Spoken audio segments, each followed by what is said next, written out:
Halo Sobat Investor, selamat datang kembali di Podcast 4%. Seperti biasa, saya akan memberikan update portfolio investasi dana pensiun saya yang naik cukup banyak sepanjang minggu ini. Walaupun sebenarnya ada pengumuman bahwa Indonesia resmi mengalami resesi. Kita akan bahas hal ini lebih lanjut. Dan terakhir, seperti biasa, saya juga akan membahas beberapa pertanyaan menarik yang masuk ke dalam channel Dodi Bicara Investasi dari Sobat Investor sekalian.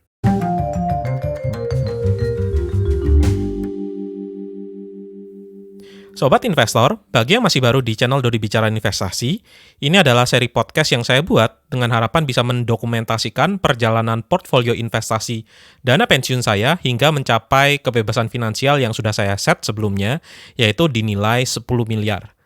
Podcast ini punya format yang sama setiap minggunya, yaitu pertama, kita akan membahas secara detail bagaimana perkembangan portfolio dana pensiun saya, dan yang kedua, saya juga akan membahas hal-hal yang terjadi seputar investasi, khususnya yang ada kaitannya dengan bursa saham, dan yang ketiga, saya akan memilih dan menjawab pertanyaan dari para sobat investor. Nah, ini adalah tampilan aplikasi dari Bibit. Bibit sendiri adalah aplikasi untuk menjual dan membeli reksadana, di mana saya sudah berinvestasi di Bibit ini sejak November 2019. Dan di sini kita bisa membeli dengan dua cara. Cara pertama adalah membeli secara eceran dengan salah satu produk reksadana saja ataupun beberapa produk reksadana secara terpisah, layaknya agen penjual efek reksadana yang lain, yaitu dengan menggunakan dana tabungan. Dan yang kedua, kita juga bisa membeli secara paketan sesuai dengan profil resiko yang kita tentukan dengan menggunakan yang namanya robo-advisor atau dana pensiun. Nah, bagi sobat investor yang masih belum berinvestasi di Bibit, bisa mulai berinvestasi sejak sekarang dan ada cashback sebesar 25.000 dengan kode referral yang saya miliki, yaitu Dodi Bicara Investasi. Oke, pada minggu ini saya menambah portfolio dana pensiun saya sebesar totalnya sekitar 2,1 juta ya, dari nabung rutin saya dengan menggunakan robo-advisor di dana pensiun, serta dari beberapa cashback yang saya dapatkan dari para pengguna Bibit yang baru. Dan apabila kita melihat portfolio saya, mungkin kita bisa tahu bahwa dominan dari portfolio saya itu disumbang dari reksadana saham, di mana total alokasinya adalah 92%, dibandingkan dengan reksadana obligasi sebesar 7% dan reksadana pasar uang sebesar 1%.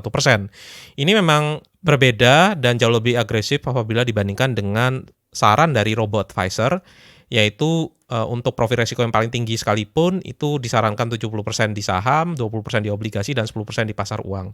Nah, saya sempat menjelaskan di beberapa video sebelumnya mengapa alokasi saya begitu tinggi, karena pada saat IHSG turun di bawah 4.500, saya mencairkan beberapa reksadana pasar uang saya untuk saya top up-kan ke reksadana indeks.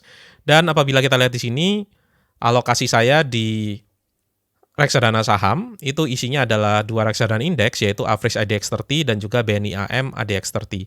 Dan alasan saya mengapa memilih reksadana indeks dibandingkan dengan reksadana saham yang lain sudah saya jelaskan juga di beberapa video sebelumnya, karena kita bisa melihat secara detail isi saham dan juga bobot saham yang dimiliki oleh produk reksadana tersebut. Dan untuk IDX 30 sendiri ada 30 saham yang sudah dipilih beserta juga dengan bobotnya. Dan bisa kita lihat di sini ada 5 saham yang setidaknya merepresentasikan lebih dari 60% portfolio, yaitu Bank BRI, Bank BCA, Telkom, Bank Mandiri, dan juga Astra. Dan sisa dari 40% yang lainnya itu ditempatkan di 25 perusahaan-perusahaan lainnya. Dan bisa kita lihat juga bahwa perusahaan-perusahaan lainnya selain 5 perusahaan ini juga perusahaan-perusahaan yang bagus. Misalnya Unilever, kemudian ada Bank BNI, ada Indofood, dan seterusnya. Sehingga saya merasa bahwa saya tidak membeli kucing di dalam karung, karena saya tahu perusahaan-perusahaan yang ada di dalam reksadana ini adalah perusahaan-perusahaan yang terbaik yang ada di Indonesia. Dan itu pula yang menyebabkan mengapa pada minggu ini nilai portfolio saya naik, karena IHSG dan juga IDX 30 itu juga naik, dan kenaikan dari IHSG dan IDX 30 itu ditopang oleh kenaikan dari saham-saham blue chip selama 1 minggu ini. Nah, mari kita bahas mengapa pada minggu ini terjadi kenaikan yang cukup signifikan walaupun di akhir minggu Indonesia resmi diumumkan mengalami resesi. Dan definisi resesi sendiri adalah ketika sepanjang 2 kuartal berturut-turut pertumbuhan dari produk domestik bruto itu turun. Dan ini membuat Indonesia resmi menyandang status resesi untuk kali pertama sejak tahun 1999 atau sekitar 20 tahun yang lalu.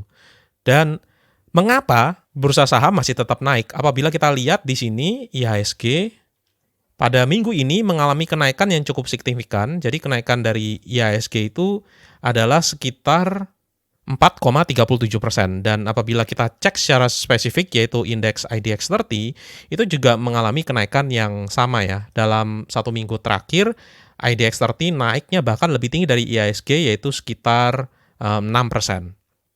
Tentu saja mungkin beberapa dari sobat investor tahu penyebab mengapa terjadi kenaikan itu disebabkan oleh seluruh bursa dunia merespon positif kemenangan dari Joe Biden terhadap Donald Trump. Donald Trump sendiri selama masa kepemimpinannya di US itu merupakan presiden yang cukup ekstrim ya. Jadi ada beberapa hal-hal yang kontroversial yang terjadi selama kepemimpinan ini, baik dari cuitannya, baik juga dari strateginya dia dalam memerangi negara-negara yang tidak sepakat dengan kebijakannya, kemudian trade war dengan China, dan juga hal-hal kontroversi yang lainnya. Dan ini yang membuat bursa dunia naik tidak terkecuali Indonesia, meskipun juga Indonesia ini mengalami resesi. Dan apabila kita melihat, sebenarnya resesi ini sudah merupakan hal yang tidak bisa dibendung lagi ya. Dan kita lihat di dunia juga ada banyak sekali negara-negara yang mengalami resesi ketika kuartalnya sudah 2 kali berturut-turut mengalami penurunan atau minus. Dan saya jadi teringat pada momen-momen beberapa bulan lalu ketika IHSG itu masih kurang dari 4.500, beberapa ada yang menanyakan pertanyaan-pertanyaan pada saat sesi Q&A di Instastory saya. Dan saya akan coba bacakan beberapa pertanyaan-pertanyaannya. Market crash seperti ini kira-kira bisa membuat IHSG sampai 3.000 atau tidak?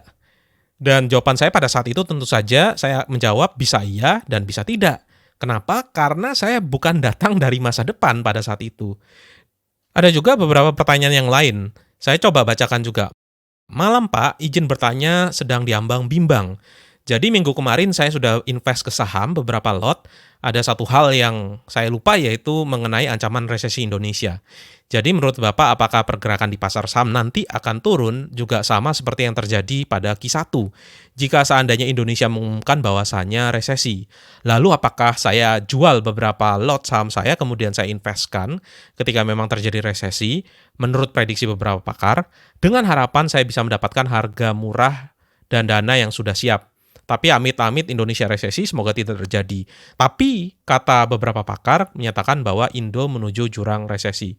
Terima kasih, Pak. Dan pada saat itu, saya juga menjawabnya kurang lebih mirip ya. Yang pertama, saya tidak memprediksi pergerakan harga saham, mau Indonesia resesi, atau ya amit-amit bahkan depresi, selama tidak dunia kiamat saja, saya tetap invest. Mungkin nada saya terdengar sedikit jengkel ya, karena memang sepanjang bulan Maret sampai bulan Oktober, saya mendapatkan pertanyaan-pertanyaan yang banyak sekali yang terkait dengan hal ini, baik DM, baik email, kemudian komentar di YouTube. Dan yang kedua, saya juga ceritakan bahwa resesi ini adalah indikator lagging. Jadi, resesi itu ya sudah terjadi pada 6 bulan ini. Resesi hanya sebuah pengumuman yang diumumkan setelah 2 kuartal GDP turun. Dan apakah setelah resesi diumumkan, tiba-tiba orang-orang tambah merana secara mendadak? Dan tentu saja tidak ya, tidak mungkin ketika resesi diumumkan, uang kita di tabungan mendadak menjadi hilang gitu. Dan ini yang coba harus kita pikirkan secara bersama-sama. Pada tanggal 6 Juni juga ada yang bertanya, Pak Dodi, apakah benar akan ada resesi yang akan membuat market turun kembali? Dan jawaban saya juga tentunya sama pada saat itu. Karena saya tidak punya mesin waktu, saya bukan peramal, dan bukan orang yang berasal dari masa depan, maka ya saya juga tidak tahu jawabannya. Dan saya sekali lagi menekankan prinsip saya sendiri, yaitu predicting stock market is not my thing. Bukan hal yang saya lakukan. Dan itu saya dapatkan juga bukan dari saya sendiri, tetapi dari orang-orang yang saya kagumin, yang saya pelajari yaitu Warren Buffett, kemudian Howard Marks, kemudian Peter Lynch. Mereka mengatakan bahwa prediksi pergerakan harga, prediksi makro itu adalah sesuatu yang sangat susah atau bahkan mustahil. Mungkin ada beberapa orang yang sukses untuk memprediksi, tapi banyak sekali yang meleset prediksinya. Dan saya membuat sedikit jokes ya. Jadi ketika pada saat pengumuman resesi, saya langsung memposting di story saya bahwa saya sekarang sudah ada di masa depan loh, dan akhirnya saya tahu jawabannya.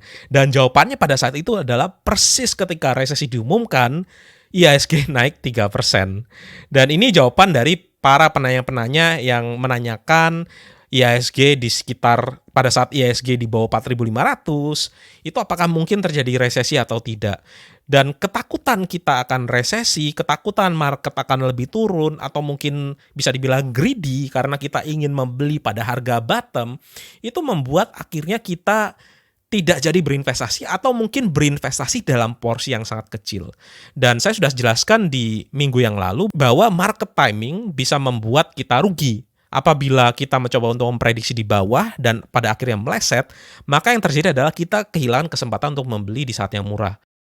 Nah, di sisi yang lain, dengan cara kita menabung rutin setiap bulan, maka kita bisa mengeliminasi hal-hal seperti itu. Kita bisa membuang jauh pikiran kita tidak perlu lagi memikirkan hal-hal yang harusnya tidak kita pikirkan karena tidak bisa diprediksi. Kita bisa fokus untuk bekerja saja, untuk menghasilkan uang lebih tinggi, lebih banyak, sehingga tambahan uang tersebut bisa nantinya kita investkan ke dana pensiun kita. Saya yakin pasti tidak banyak orang yang bisa memprediksi hal ini secara tepat ya. Pada saat diumumkan resesi, IHSG malah naik sampai 3%, beberapa indeks naik sampai 4%. Dan itulah alasan mengapa saya tidak menganjurkan para investor untuk melakukan yang namanya market timing, tetapi tetap berpegang kepada menabung rutin setiap bulan. Dan kita tidak tahu di kedepannya akan seperti apa. Mungkin IHSG bisa kembali jatuh, pasar saham bisa kembali jatuh dengan isu-isu yang lainnya ya. Bisa jadi IHSG juga berkebalikan, bisa jadi angka 5.300 ini adalah angka yang terendah yang mungkin kita lihat selama 5 atau 10 tahun ke depan. Dan untuk membuat kita tetap disiplin berinvestasi, satu-satunya yang bisa kita lakukan adalah kita harus rela bahwa kita tidak bisa memprediksi market, dan kita harus disiplin dalam melakukan nabung rutin. Oke, kurang lebih seperti itu perkembangan dari portfolio saya sepanjang minggu ini. Mari kita lanjut ke topik selanjutnya. Oke, sekarang mari kita akan masuk ke sesi tanya jawab. Ada pertanyaan dari Pak Kiki Ramadan. Kenapa lebih cenderung invest di reksadana saham indeks ketimbang di reksadana saham biasa? Pak Kiki, terima kasih atas pertanyaannya. Sebenarnya jawaban atas pertanyaan di atas sudah saya jelaskan dalam beberapa video ya. Bisa dilihat nanti di video saya Rido Bicara Investasi episode ke-11, 12, dan 13. Nah, saya akan coba jelaskan secara sekilas alasannya kenapa. Nah, ini adalah seri playlist dari Yuk Nabung Indeks, di mana saya membuat sebuah video-video yang terkait dengan alasan saya kenapa memilih reksadana indeks. Dan sebenarnya alasan tersebut mulai dari episode ke-9 ya, di mana saya sempat membahas ada 2 produk reksadana, yaitu dari Narada dan Minapadi, yang di blacklist oleh OJK dan terpaksa harus mencairkan atau melikuidasi dari reksadananya. Dan 2 produk reksadana ini, itu ternyata di tahun-tahun sebelumnya sempat memenangkan penghargaan. Dan ternyata diketahui bahwa 2 reksadana tersebut membeli saham-saham gorengan. Dan itu yang membuat returnnya tinggi dan memenangkan penghargaan. Sehingga muncullah suatu hipotesis bahwa return dalam 1 tahun ataupun 2 atau 3 tahun itu tidak menjamin kinerja di masa yang akan datang. Dan contoh berikutnya di episode ke-11, saya sempat membahas 1 produk juara reksadana saham, yaitu Panindana Maksima, yang returnnya itu sangat legendaris, selama belasan tahun berhasil mengalahkan IHSG dengan margin yang sangat besar, tepatnya di 2000 sampai 2014 ya.